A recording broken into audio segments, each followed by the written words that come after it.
প্রচণ্ড গরম পড়েছে আর এই গরমে ছোট বড় সবারই আইসক্রিম খেতে মন চাইবে। অনেক বন্ধুরা আছেন আইসক্রিম খাওয়ার ইচ্ছা হলে বাজার থেকে কিনে খান, আবার অনেক বন্ধুরাই আছেন বাড়িতে বিভিন্ন রকমের আইসক্রিম বানান। কিন্তু কখনো কি নারকেল দিয়ে আইসক্রিম বানিয়েছেন? এই নারকেলের আইসক্রিম খেতে ভীষণ মজার হয়। আর বন্ধুরা, এই নারকেলের আইসক্রিম বানানো খুবই সহজ, যে কেউ খুব সহজেই এই আইসক্রিম বানিয়ে নিতে পারবেন। নমস্কার বন্ধুরা, সর্বাণী রান্নাঘরে আপনাদের সবাইকে স্বাগত। আজকে আমি আপনাদের সঙ্গে শেয়ার করব কিভাবে নারকেল দিয়ে বাড়িতে খুব সহজেই আইসক্রিম বানিয়ে নিতে পারবেন, তার রেসিপি।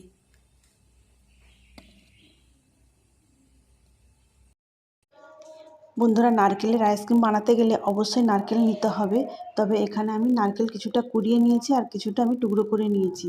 আর যেভাবেই নারকেল নেওয়া হোক না কেন, নারকেলটাকে একটু মিহি করে নিতে হবে। তো বন্ধুরা, আপনারা যেভাবে পারবেন নারকেলটা নেবেন। আর এখানে আমি নারকেলটাকে মিহি করে নেওয়ার জন্য একটা মিক্সি জার নিয়েছি। এখন এই মিক্সি জারের মধ্যে নারকেলটাকে দিয়ে আমি মিহি করে নেব। তো বন্ধুরা, আপনারা নারকেলের আইসক্রিম বানানোর জন্য অবশ্যই একটু নরম নারকেল নেওয়ার চেষ্টা করবেন, তাহলে আইসক্রিমগুলো খেতে ভীষণই ভালো লাগবে। তো দেখুন বন্ধুরা, এখানে আমি নারকেলটা এইভাবে মিহি করে নিয়েছি। এখন আমি এই নারকেলটাকে একপাশে সরিয়ে রাখবো। এদিকে গ্যাস অন করে একটা কড়াই বসিয়ে দিয়েছি। কড়াইয়ের মধ্যে দিয়ে দিচ্ছি তরল দুধ। এই দুধটাকে আমি আগে থেকে জাল করে একটু ঘন করে নিয়েছি। তো এখন আমি এই কড়ার থেকে কিছুটা দুধ একটা বাটিতে তুলে নিয়েছি। তো দেখুন বন্ধুরা, আমি 2 হাতার মতো দুধ এর মধ্যে নিয়েছি। এখন গ্যাসের ফ্লেমটাকে একটু বাড়িয়ে দেবো, দিয়ে জাস্ট একটু ফুটিয়ে নেব। খুব বেশি ঘন করার প্রয়োজন নেই।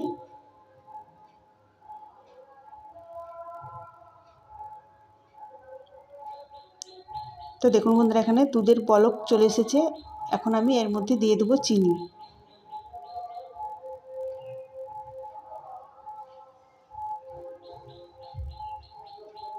তো চিনিটা আমি মিক্সিতে গুঁড়ো করে নিয়েছি। আমি দুধের পরিমাপ অনুযায়ী 3-4 চামচ চিনি এর মধ্যে দিয়ে দিলাম। এবার চিনিটাকে দুধের সঙ্গে ভালো করে মিশিয়ে নেব। এখানে সুন্দরভাবে চিনিটা দুধের সঙ্গে মিশিয়ে নিয়েছি। এখন আমি ফ্লেমটাকে একদমই লোতে করে দেব। আর আমি বাটিতে যে ঠান্ডা দুধ তুলে রেখেছিলাম ওর মধ্যে দিয়ে দেবো কাস্টার্ড পাউডার। তো এখানে আমি ভ্যানিলা ফ্লেভারের কাস্টার্ড পাউডার নিয়েছি। এখান থেকে আমি 2-4 চামচ এই দুধের সঙ্গে মিশিয়ে নেব। তো বন্ধুরা, আপনাদের হাতের কাছে যদি কাস্টার্ড পাউডার না থাকে তাহলে আপনারা কর্নফ্লাওয়ার ব্যবহার করতে পারেন। তবে কর্নফ্লাওয়ার ব্যবহার করলে অবশ্যই ফ্লেভারের জন্য এলাচের দানা গুঁড়ো করে দেবেন। আর এখানে আমি যেহেতু ভ্যানিলা ফ্লেভারের কাস্টার্ড পাউডার নিয়েছি, তাই আলাদা করে এলাচের দানা গুঁড়ো করে দেওয়ার প্রয়োজন নেই।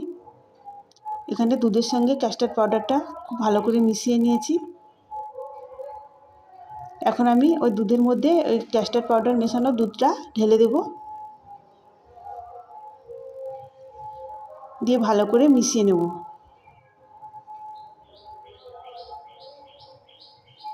এখন আমি গ্যাসের ফ্লেমটাকে মিডিয়ামে করে দেব। যেহেতু কাস্টার্ড পাউডার দেওয়া রয়েছে সেই জন্য খুব তাড়াতাড়ি ঘন হয়ে যাবে। তো আর বেশি ফোটাবো না। এই অবস্থায় আমি গ্যাসটাকে অফ করে দেব।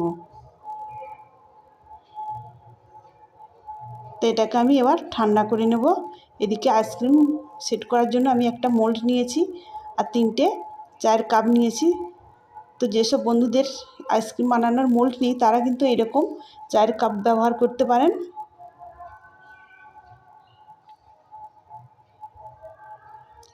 তো এখানে এই মিশ্রণটা ঠান্ডা হয়ে এসেছে।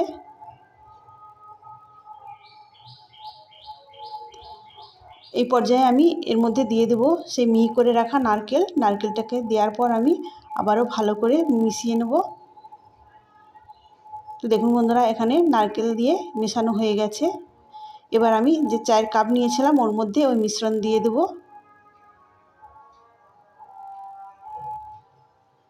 তো দেখুন বন্ধুরা, এইভাবে চায়ের কাপ আমি ভর্তি করে দিয়ে দিলাম।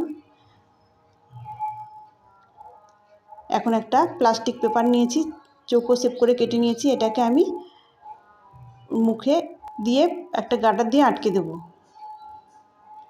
তো দেখুন বন্ধুরা, এইভাবে আমি গার্ডারটা দিয়ে আটকে দিয়েছি।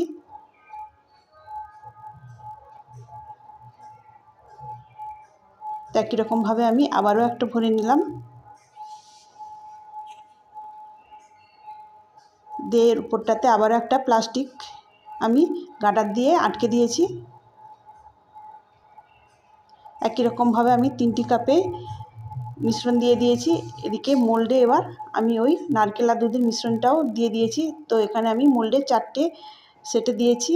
এবার আমি এই মোল্ডের ঢাকাটা এভাবে আটকে দিয়েছি। আর যে কাপে দিয়েছিলাম তার এই প্লাস্টিকের উপরে একটা চাকু দিয়ে আমি এইভাবে একটু কেটে দিয়ে তারপরে একটা আইসক্রিমের স্টিক লাগিয়ে দিয়েছি। তো 3টেতেই আমি একই রকমভাবে আইসক্রিমের স্টিক লাগিয়ে দিয়েছি। এখন এইটাকে আমি এবার ডিপ ফ্রিজের মধ্যে রেখে দেবো 10 ঘন্টা। ফিরে আসবো 10 ঘন্টা পর। 10 ঘন্টা পর ডিপ ফ্রিজ থেকে আইসক্রিমগুলো বার করে নিয়েছি। আর এখন দেখিয়ে দেবো এই আইসক্রিমগুলো কত সুন্দরভাবে সেট হয়েছে। আর এই চায়ের কাপেও কত সুন্দরভাবে আইসক্রিম তৈরি হয়েছে আপনারা দেখতেই পাবেন। তো দেখুন বন্ধুরা, চায়ের কাপে কত সুন্দরভাবে আইসক্রিমটা সেট হয়েছে। তাহলে যেসব বন্ধুরা বাজার থেকে আইসক্রিম কিনে খান তাহারা খুব সহজেই এইরকম আইসক্রিম মোল্ড ছাড়াই বানিয়ে নিতে পারবেন সামান্য এই চায়ের কাপে। আর বন্ধুরা দেখুন মোল্ডেও কত সুন্দরভাবে আইসক্রিমটা তৈরি হয়েছে। আপনারা অবশ্যই একবার এইভাবে নারকেল দিয়ে আইসক্রিম বাড়িতে বানাবেন, দেখবেন ছোট বড় সবাই খেয়ে খুবই মজা পাবে।